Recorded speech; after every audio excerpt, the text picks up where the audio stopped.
प्यारे बच्चों का, माताओं बहनों का, किसान मजदूर भाइयों का, मेहनत मजदूरी करके अपने परिवार का भरण पोषण करने वाले आप तमाम मेहनत का साहबाम का, दुकानदार भाइयों का, ठेला चलाने वाले, टेम्पू चलाने वाले, नौकरी करने वाले, बिजनेस करने वाले, आप सभी गुजराती भाइयों बहनों का क्रांतिकारी इस्तकबाल करता हूं, आपका हार्दिक अभिनंदन करता हूं। दोस्तों, मैं अपनी बात आपसे साझा करूं उससे पहले मैं इस मंच से मोरबी में जो दर्दनाक हादसा हुआ, जिन लोगों को अपनी जान गंवानी पड़ी, उनके प्रति श्रद्धा सुमन अर्पित करता हूं, उनको श्रद्धांजलि देता हूं। कल कुछ लोगों की जहरीली शराब पीने से मौत हो गई। मैं उनके भी परिवार के प्रति संवेदना व्यक्त करता हूं और श्रद्धांजलि देता हूं। दोस्तों, ये एक बहुत बड़ा सवाल है।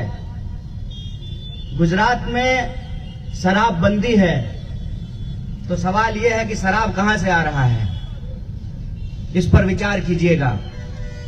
लेकिन आप अपने जीवन से जुड़े हुए मसलों पे विचार न कर सकें, इसीलिए गुजरात के चुनाव में मैं देख रहा हूं कि भूख की बात नहीं हो रही है, भावनाओं की बात हो रही है। भावना रखना और भावनाएं होना बहुत अच्छी बात है, लेकिन एक बात कही जाती है, भूखे भजन न होए गोपाला। पेट का सवाल भी एक जरूरी सवाल होता है।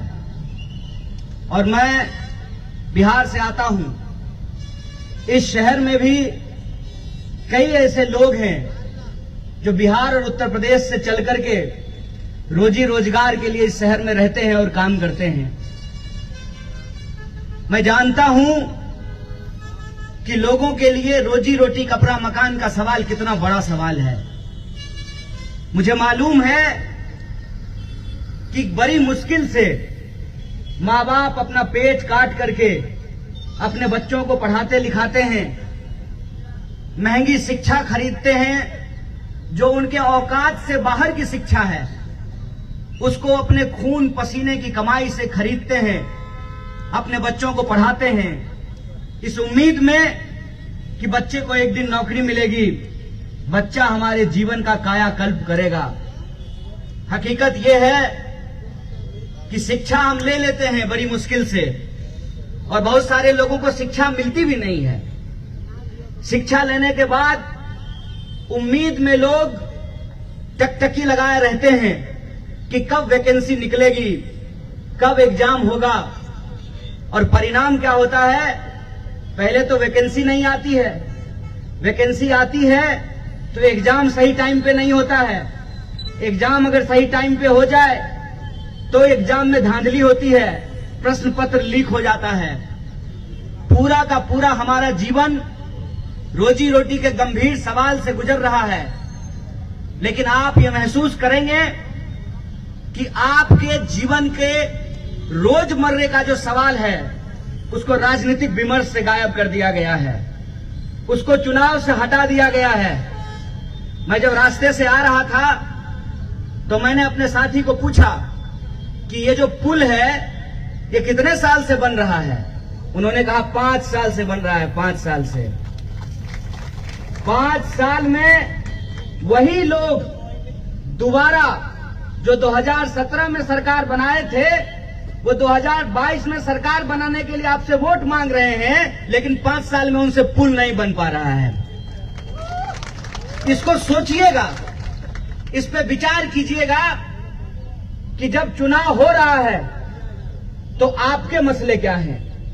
मेरी जितनी समझदारी है, और मैं ये समझता हूं कि कोई आदमी बिहार से आकर के, उत्तर प्रदेश से आकर के, आसाम से आकर के, दिल्ली से आकर के आपको ये नहीं बता सकता है कि गुजरात के लोगों को क्या करना चाहिए, क्योंकि ये बड़ोदरा की नगरी है। ये वो नगरी है जहां का महाराजा भी जमहूरियत में विश्वास करता था, जहां का महाराजा भी महिलाओं की शिक्षा को आगे बढ़ाने की बात करता था। जहां का महाराजा भी डॉक्टर बाबा साहब भीमराव अंबेडकर को स्कॉलरशिप दिए थे। जहां के महाराजा ने भी एक ऐसा शानदार ड्रेनेज सिस्टम बनाया जिसकी चर्चा आज भी वैज्ञानिक करते हैं। जहां के महाराजा ने अंग्रेजी में शिक्षा देनी शुरू की और मुझे गर्व है कि हमारी प्रत्याशी पढ़ी लिखी हैं, टेक्नोक्रेट हैं, अंग्रेजी शिक्षा लेकर के आए हैं और बड़ोदरा के लोगों के लिए काम करना चाहती हैं। तो मुझे ये औकात नहीं है, ना मेरी ये हैसियत है कि मैं आपको बताऊं कि आपको क्या करना चाहिए, लेकिन कुछ बातें हैं जो मैं आपसे साझा करना चाहता हूं। दिल का कुछ दर्द है जो मैं आपसे साझा करना चाहता हूं। और एक यात्रा चल रही है, भारत जोड़ो यात्रा। उस यात्रा की भावनाएं मैं आपके सामने व्यक्त करना चाहता हूं। आप इस बात के लिए पूरी तरह से निश्चिंत रहिए कि लोकतंत्र में जनता का फैसला सर्वोपरि होता है। आप किसको वोट देंगे ये आपका अधिकार है। बस इस देश का नौजवान होने के नाते, इस देश के नौजवानों के बिहाफ पर, इस देश के महिलाओं के बिहाफ पर, इस देश के किसानों के बिहाफ पर, इस देश के छोटे व्यापारियों के बिहाफ पर, इस देश के मजदूरों के बिहाफ पर मैं आपसे कुछ गुजारिश करना चाहता हूं। सबसे पहली बात तो ये कि ये याद रखिएगा कि कोई पेड़ लगाता है, पेड़ बड़ा होता है, उसका फल कोई खाता है। बड़ोदरा की नगरी में एक ऐसे महाराज पैदा हुए जिन्होंने शिक्षा का पेड़ लगाया, जिसका फल सिर्फ आप नहीं चख रहे हैं। हमारे बहुत सारे जानने वाले लोग यहाँ के फाइन आर्ट कॉलेज में पढ़ते हैं और देश का सबसे मशहूर फाइन आर्ट कॉलेज है बड़ौदा आर्ट कॉलेज। और उन्होंने डॉक्टर बाबा साहब भीमराव अंबेडकर को स्कॉलरशिप दिया और जब भारतीय राष्ट्रीय कांग्रेस आज डॉक्टर बाबा साहब भीमराव अंबेडकर को ड्राफ्टिंग कमेटी की जिम्मेदारी दी गई तो एक शानदार संविधान लिखा गया। और उस संविधान की सबसे बड़ी खासियत यह है कि डंडा लेकर के जो कांस्टेबल साहब खड़े हैं ना उस चौराहे पे, उनका वोट भी एक है और अपने एसी में दुद्दू को एप्पल मोबाइल एक इस कान में लगा करके जो एसपी साहब बैठे हुए हैं ना, उनका भी वोट एक है। ये इस संविधान की ताकत है।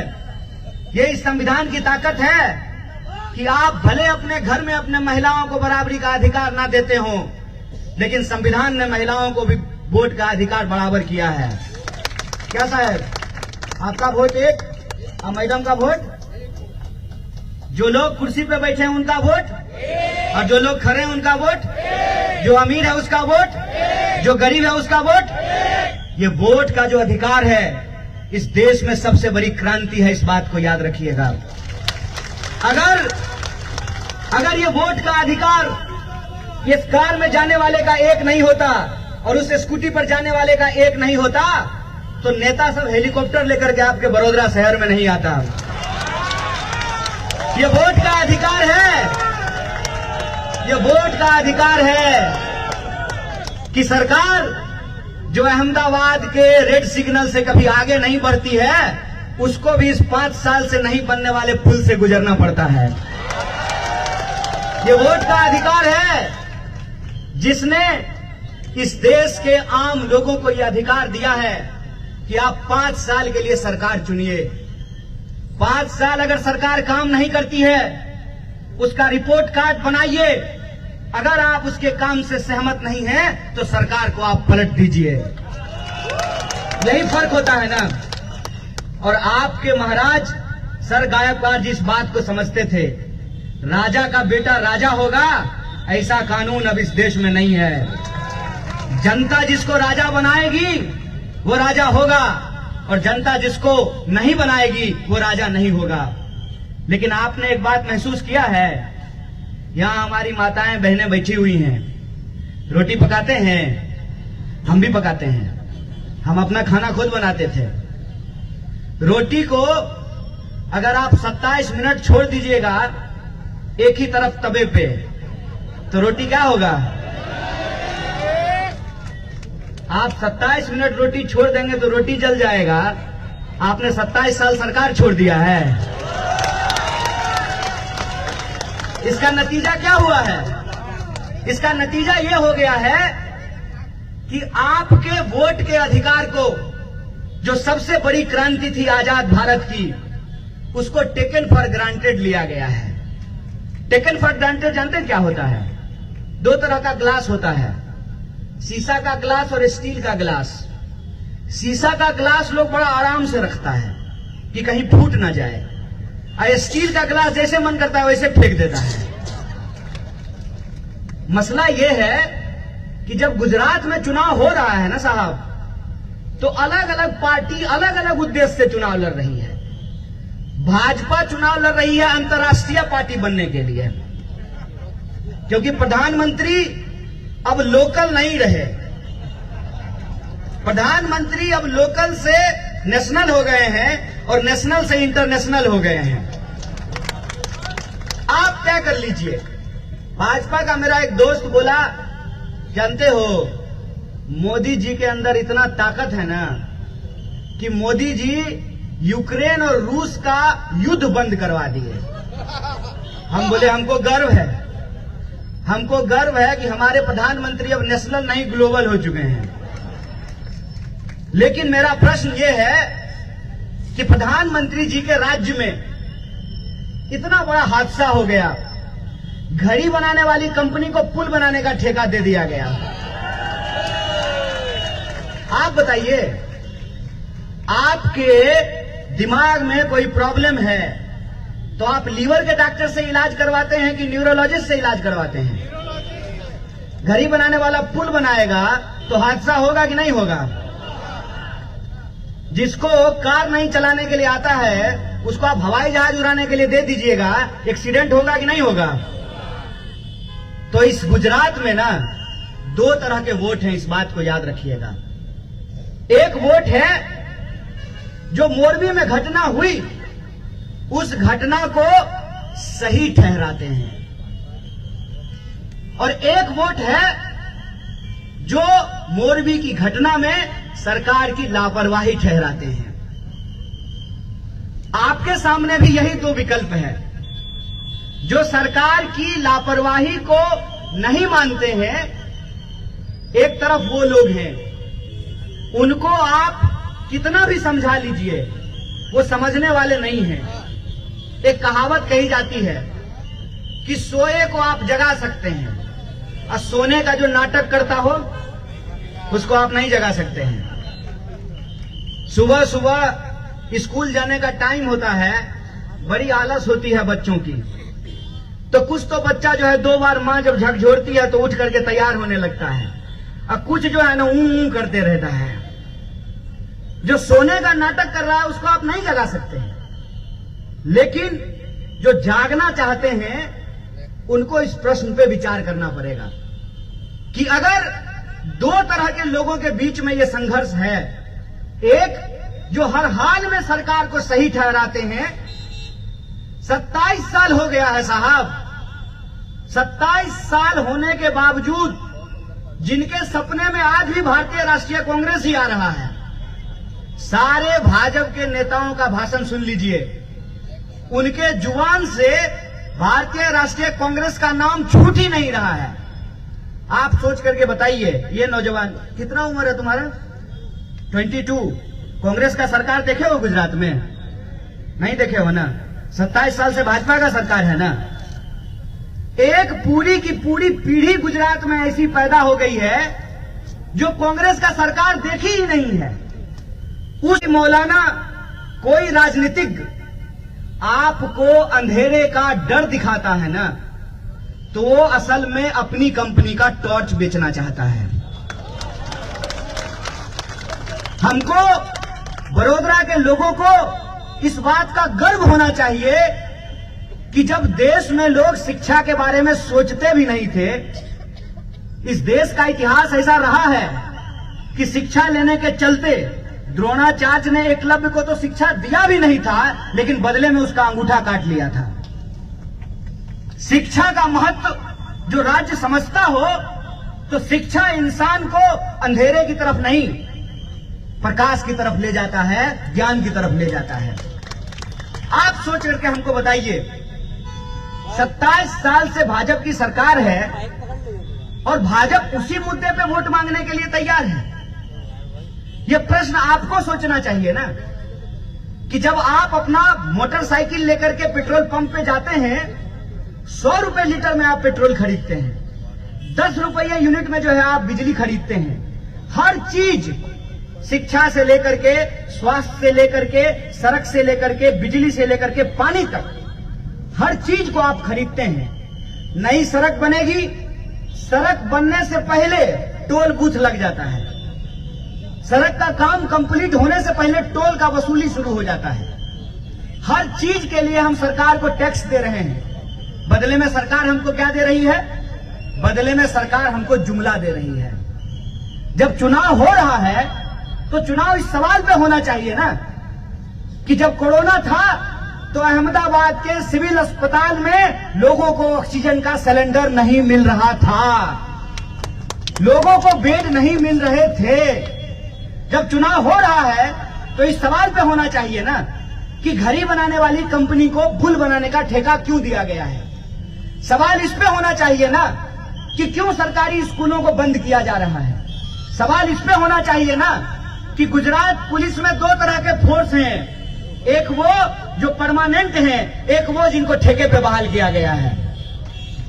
डंडा लेकर के ड्यूटी दोनों कर रहे हैं, लेकिन सैलरी दोनों को अलग अलग दिया जा रहा है।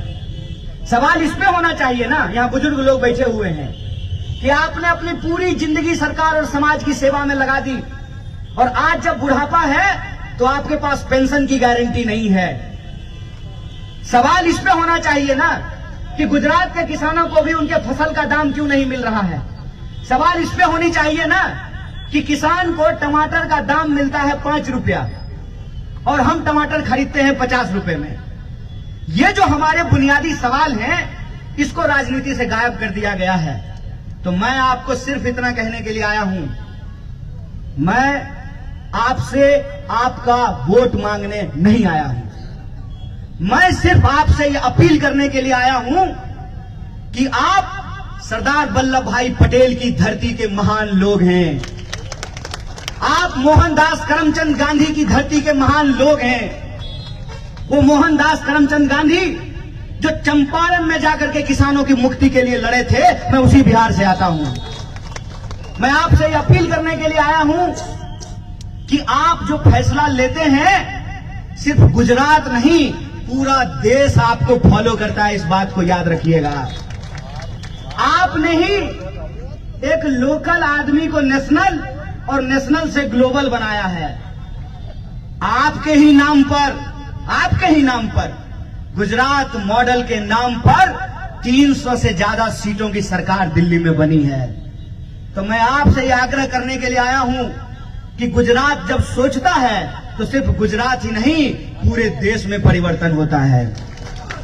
आप जब वोट देने के लिए जाइएगा तो आपके कंधे पे यह जिम्मेवारी है कि आपको खुद के बारे में, अपने आने वाली पीढ़ी के बारे में, इस देश के लोकतंत्र के बारे में, और जो आपका मुद्दा है, जब इस देश में गृह मंत्री को यह अधिकार है कि उसका ढीकरा जो है वो बीसीसीआई का सेक्रेटरी बन सकता है,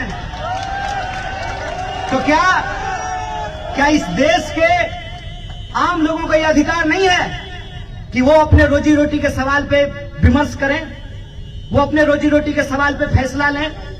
तो मैं आपसे यह आग्रह करने के लिए आया हूं कि ये चुनाव सिर्फ गुजरात का नहीं, पूरे देश का मुस्तकबिल तय करने वाला है, इस बात को याद रखिएगा।